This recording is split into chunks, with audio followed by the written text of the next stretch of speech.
kehadiran sebuah provinsi baru, rumah baru kita Papua Kepulauan ini adalah makna untuk redistribusi pembangunan supaya pembangunan bisa merata, tidak hanya di tanah Papua 6 rumah baru ini, tetapi ada distribusi pembangunan yang merata di 8 kabupaten yang ada di tanah Papua Kepulauan.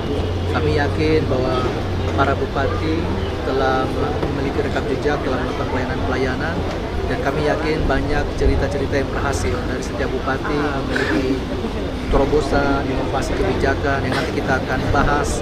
Ada hal yang kita akan lanjutkan, ada hal yang harus kita tingkatkan, dan masing-masing kabupaten memiliki kompetisi keunggulan.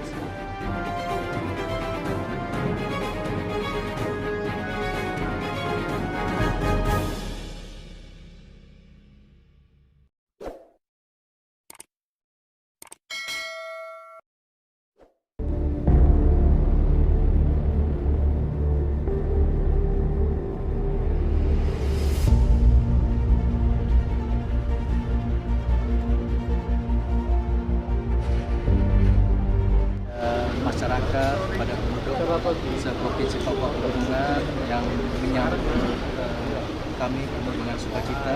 Tentu tidak hanya di Kabupaten Jayawijaya saja, juga sejak di Jakarta ada di mahasiswa, setiap korwil di Jabodetabek, kemudian tadi juga pertemuan dengan saudara-saudara kita di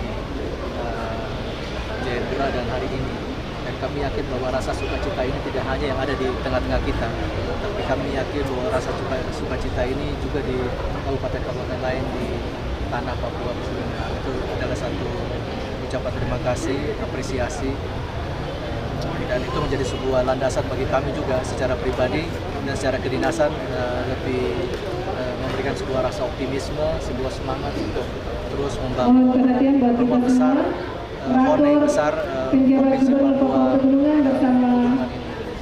Para bupati yang kedua, Provinsi Papua Pegunungan akan dilaksanakan pada jam 2 dan pada jam 4 nanti dilanjutkan rakor bersama seluruh pimpinan OPD maju bersama di Provinsi Papua Pegunungan bertempat di Grand Balen Hotel.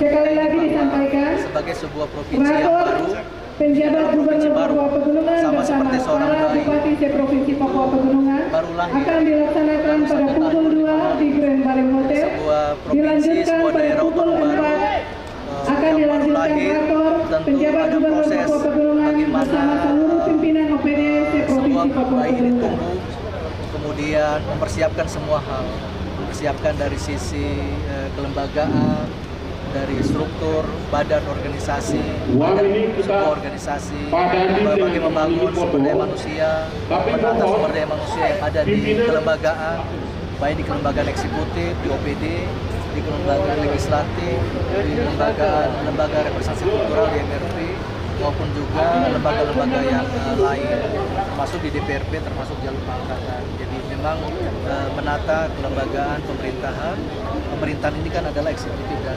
legislatif, kita akan menjadi tugas kita. Kemudian juga yang kedua tentu mempersiapkan proses pelayanan pembangunan. Tanda daripada proses pelayanan pembangunan itu adalah hadirnya sentra sarana prasarana pemerintahan baru, yaitu kantor gubernur, kantor DPRP, MRP, dan prasarana-prasarana yang lain. Itu adalah tanda kehadiran negara di provinsi ini, sehingga kami akan melaksanakan beberapa hal, menyelesaikan beberapa dokumen perencanaan, menyiapkan kerangka besaran pembiayaan tahun ini, tahun depan, tahun 2025 atau 5 tahun ke depan. Kemudian juga mulai proses pengisian sumber daya manusia, itu menjadi tugas pokok di awal transisi.